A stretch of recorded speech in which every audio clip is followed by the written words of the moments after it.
Hello friends, मैं हूं पंकज यादव, लेकर आया हूं आपके लिए मई महीने की सबसे ज़्यादा इम्पोर्टेंट करंट अफेयर। शुरुआत करते हैं पहले करंट अफेयर के साथ। कौन सा देश राजस्थान को अपने जल क्षेत्र के प्रबंधन और अपशिष्ट जल प्रबंधन प्रणाली को नकल करने में सहायता करने के लिए तैयार है? दिए गए ऑप्शन में से हमारा सही जवाब रहने वाला है ऑप्शन नंबर डी, डेनमार्क। चलते हैं एक्सप्लेनेशन की तरफ। तो एक्सप्लेनेशन बताती है कि डेनमार्क अपनी अपशिष्ट जल प्रबंधन प्रणाली को दोहराने में राजस्थान को सहायता प्रदान करेगा। राजस्थान के जन स्वास्थ्य अभियांत्रिक विभाग यानी कि PHED और आरहस शहर डेनमार्क के बीच हस्ताक्षर एक समझौता ज्ञापन हुआ है, जिसमें शहरी जल क्षेत्र में सतत विकास प्राप्त करने में रेगिस्तानी राज्य को समर्थन करेगा। अब चलते हैं अपने अगले करंट अफेयर नंबर 2 की तरफ। हाल ही में किस राज्य में हमर शुगर लाइका अभियान शुरू किया गया है? दिए गए ऑप्शन में से सही जवाब होगा option number D, Chhattisgarh. Explanation की तरफ चलते हैं। एक्सप्लेनेशन में साफ साफ क्लियर है। छत्तीसगढ़ के मुख्यमंत्री, वर्तमान मुख्यमंत्री भूपेश बघेल ने हाल ही में पोषण और देखभाल पर केंद्रित जिला स्तरीय कार्यक्रम हमार शुगर लायक अभियान की शुरुआत की है। अब चलते हैं अपने अगले करंट अफेयर नंबर 3 की तरफ। कौन सा देश मादक पेय पदार्थों पर व्यापक स्वास्थ्य चेतावनी लेवल अनिवार्य करने वाला पहला देश बनने जा रहा है? दिए गए ऑप्शन में से सही जवाब रहने वाला है हमारा option number B, Ireland. Explanation. Ireland मादक पेय पदार्थों पर व्यापक स्वास्थ्य चेतावनी लेबल लगाने वाला दुनिया का पहला देश बनने के लिए तैयार है। सन 2026 में प्रभावी इन नए नियमों के समर्थन और विरोध दोनों उत्पन्न किए गए। अब अगले प्रश्न की तरफ। ये सभी क्वेश्चन आने वाले किसी भी एग्ज़ाम के लिए, जितने भी एग्ज़ाम आने वाले हैं, चाहे वे SSC के हों, UPSSC के हों, DSSC के हों या अदर एग्ज़ाम्स के हों, सभी के लिए इम्पोर्टेंट रहने वाले हैं, जिस तरह से लास्ट टाइम रहे थे। क्वेश्चन नंबर 4 की तरफ चलते हैं। BCCI ने किस कंपनी को भारतीय क्रिकेट टीम के नए किट प्रायोजक के रूप में शामिल किया है? तो दिए गए ऑप्शन में से ऑप्शन नंबर डी हमारा सही जवाब होगा ऑप्शन नंबर डी, एडिडास।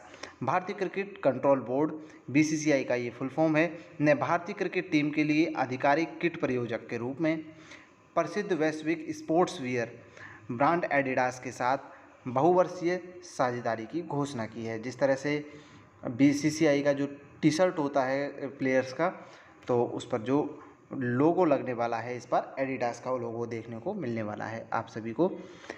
अब चलते हैं क्वेश्चन नंबर 5 की तरफ। किस IIM ने फाइनेंस टाइम्स ग्लोबल रैंकिंग में भारत के शीर्ष 4 स्कूलों को स्थान दिया है? तो दिए गए ऑप्शन में से सही जवाब रहने वाला है option number A, IIM Kozhikode. इसकी थोड़ी सी एक्सप्लेनेशन देख लेते हैं कि IIM कोझिकोड को फाइनेंशियल टाइम्स रैंकिंग 2023 के अनुसार अपने open enrolment executive education programme के लिए भारत के शीर्ष 4 स्कूलों और दुनिया भर के शीर्ष 75 स्कूलों में स्थान दिया गया है। तो IIM के लिए भारत में केवल 4 ही स्कूल हैं, जिनमें से भारत को एक स्कूल को स्थान मिला है इंटरनेशनली। इसके साथ क्वेश्चन नंबर हमारा आता है 6। असम के राज्य गुलाब चंद कटारिया ने शहर में पार्टीशनेड फ्रीडम नामक पुस्तक का विमोचन किया है? तो इस प्रश्न का सही जवाब रहने वाला है ऑप्शन नंबर डी, गुवाहाटी। तो असम के राज्यपाल गुलाब चंद कटारिया ने गुवाहाटी में एक कार्यक्रम में पार्टीशनेड फ्रीडम नामक एक पुस्तक का विमोचन किया है। अब चलते हैं हम अपने अगले प्रश्न नंबर 7 की तरफ। इसमें है पीपुल्स बायोडाइवर्सिटी रजिस्टर यानी कि PBR को अपडेट करने और सत्यापित करने के लिए राष्ट्रीय अभियान हाल ही में किस राज्य ने शुरू किया है? तो दिए गए ऑप्शन में से ऑप्शन नंबर सी हमारा सही जवाब रहने वाला है, गोवा। एक्सप्लेनेशन की तरफ चलते हैं। लोगों की जैव विविधता रजिस्टर यानी कि PBR को अद्यतन और सत्यापित करने के लिए राष्ट्रीय अभियान हाल ही में गोवा राज्य के द्वारा भारत में शुरू किया गया था। अब चलते हैं अपने अगले प्रश्न नंबर 8 की तरफ। TCS और ITI को 1 लाख BSNL 4G साइटों के लिए कितने करोड़ रुपए के अग्रिम आदेश प्राप्त हुए हैं? दिए गए ऑप्शन में से सही जवाब रहने वाला है ऑप्शन नंबर सी, 15,700 करोड़ रुपए TCS और ITI के द्वारा को 1 लाख BSNL 4G साइटों के लिए 15,700 करोड़ की अग्रिम खरीद ऑर्डर देना BSNL के नेटवर्क इंफ्रास्ट्रक्चर अपग्रेड और उन्नत सेवाओं के प्रावधान में एक महत्वपूर्ण मील का पत्थर होगा। तो ये हमारा BSNL से सवाल बन जाता है और TCS से भी। TCS काफ़ी फेमस और इस समय चर्चित कंपनी जो बनी हुई है जो सॉफ्टवेयर से संबंधित है। अगला आता है हमारा प्रश्न नंबर 9। पुरुषों की जेवलिन थ्रो रैंकिंग में विश्व नंबर 1 स्थान किसने प्राप्त किया है? तो दिए गए ऑप्शन में से सही जवाब रहने वाला है ऑप्शन नंबर C, जिसका जो एक्सप्लेनेशन कुछ इस तरह से होगा। विश्व एथलेटिक द्वारा जारी नवीनतम रैंकिंग के अनुसार ओलंपिक चैंपियनशिप नीरज चोपड़ा ने 1455 अंकों के साथ पुरुषों में भाला फेंकने में नए विश्व नंबर पर इस समय नंबर 1 पर बन गए हैं नई रैंकिंग के साथ। इसी के साथ हमारा प्रश्न नंबर आता है 10। IITM ने जल प्रौद्योगिकी केंद्र स्थापित करने के लिए किस देश के साथ समझौता किया है? तो दिए गए ऑप्शन में से सही जवाब रहने वाला है ऑप्शन नंबर A, इजराइल। तो जल प्रबंधन के क्षेत्र में भारत और इजराइल के बीच में सहयोग से एक भारत और इजराइल के जो जल प्रौद्योगिकी केंद्र है की स्थापना की जाएगी। अगला प्रश्न आता है प्रश्न नंबर हमारा 11। किस राज्य में पेड़ की नई प्रजाति जिसका नाम है मेओगाइन अरुणाचलेंसिस की खोज की है? तो दिए गए ऑप्शन में से सही जवाब option number D, Arunachal Pradesh. ये एक नई प्रजाति पाई गई है पेड़ की जिसका नाम है अरुणाचल प्रदेश में पाया गया है। ये हरे भरे जंगलों में इसका नाम है मेओगिने अरुणाचलेंसिस नामक पेड़ की इस नई प्रजाति की खोज की गई है। ये हालांकि नाम इसका थोड़ा डिफरेंट है क्योंकि साइंटिफिक नेम है। साइंटिफिक नेम कुछ इस तरह से ही रखे जाते हैं क्योंकि उसके अंदर एक एक्सप्लेनेशन छिपी होती है जिसे या तो हम साइंटिफिक तरीके से समझें तब वो समझ आएगा जब हम पूरा एक्सप्लेनेशन करेंगे। ये साइंटिस्ट उसके साथ जीन्स और उनकी जो स्पेसीज होती है उनको कलेक्ट किया जाता है ताकि आगे तक समझने में आसानी रहे।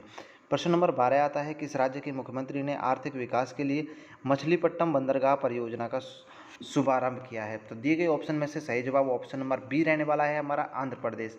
एक्सप्लेनेशन पर एक नज़र मार लेते हैं। आंध्र प्रदेश के मुख्यमंत्री YS जगन मोहन रेड्डी ने आर्थिक विकास के उद्देश्य से 5,156 करोड़ रुपए की मछलीपट्टनम बंदरगाह परियोजना का शुभारंभ किया है। अगला करंट अफेयर आता है नंबर 13। किस राज्य ने हाल ही में इको टूरिज्म को बढ़ावा देने के लिए हर जिले में 2-2 लवकुश वाटिका की स्थापना की घोषणा की है? तो दिए गए ऑप्शन में से सही जवाब रहने वाला है option number C, Rajasthan. Explanation की तरफ चलते हैं। राजस्थान के मुख्यमंत्री अशोक गहलोत ने राज्य के सभी जिलों में दो लवकुश वाटिकाएँ, ये लवकुश वाटिकाएँ हैं जिनका विकास किया जा रहा है और इसमें लगभग 66 करोड़ रुपए की जो लागत आने वाली है इसकी मंजूरी भी राजस्थान सरकार द्वारा दे दी गई है। इस पहल का उद्देश्य राजस्थान में इको टूरिज्म को बढ़ावा देना है। अगला प्रश्न आता है हमारा नंबर 14। ये काफ़ी इम्पोर्टेंट करंट अफेयर हैं सभी। तो इसमें है 44वें अंतर्राष्ट्रीय मानक संगठन के यानी कि कोपोल को सम्मेलन हुआ है सन 2023 में। इसमें कौन से देश ने मेजबानी की है? तो दिए गए ऑप्शन में से सही जवाब रहने वाला है ऑप्शन नंबर B, भारत। और इसकी एक्सप्लेनेशन है कि भारत में जो 23 से 26 मई 2023 के बीच नई दिल्ली में इसका आयोजन किया गया और ये एक वार्षिकी आयोजन था जिसका पूरा नाम ISO कोपोल को प्लेनरी। ये 44वां संस्करण था और इसकी मेजबानी भारत द्वारा की गई। अगले प्रश्न की तरफ चलते हैं। कुछ प्रश्न नंबर हमारा आता है 15 कि किस राज्य ने तंबाकू युक्त चबाने योग्य जो खाद्य उत्पाद हैं उनके निर्माण और बिक्री पर पूरी तरह से प्रतिबंध लगा दिया है? तो दिए गए ऑप्शन में से सही जवाब रहने वाला है ऑप्शन नंबर C, तमिलनाडु।